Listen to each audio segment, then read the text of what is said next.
ఎట్టకేలకు తెలంగాణలో రైతులకు శుభవార్త. అవును. తెలంగాణలో రైతులకు శుభవార్త చెప్పారు. రైతు భరోసాపై చకచక అడుగులు. అవును. రైతు భరోసాకు సంబంధించి పెట్టుబడి సాయంపై రైతులకు చకచక అడుగులు వేస్తుంది ప్రభుత్వము. మరో 10 రోజుల్లోగా ప్రభుత్వానికి నివేదిక అయితే వచ్చేస్తుంది. ప్రజాపాలన వేడుకల్లో సీఎం ప్రకటన అయితే చేయబోతున్నారు.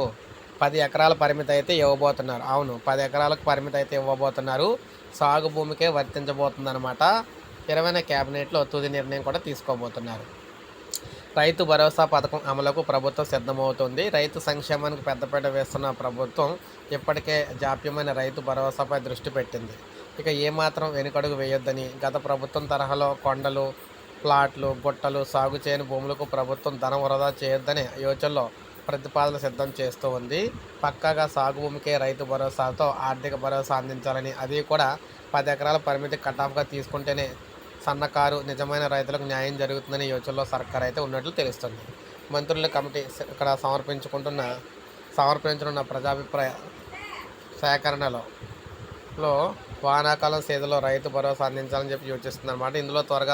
ఇందుకు త్వరలో మార్గదర్శకాలు కూడా రాబోతున్నాయి. సో చూసారు కదా, 10 ఎకరాలు అయితే కట్ ఆఫ్ పెట్టబోతున్నారన్నమాట.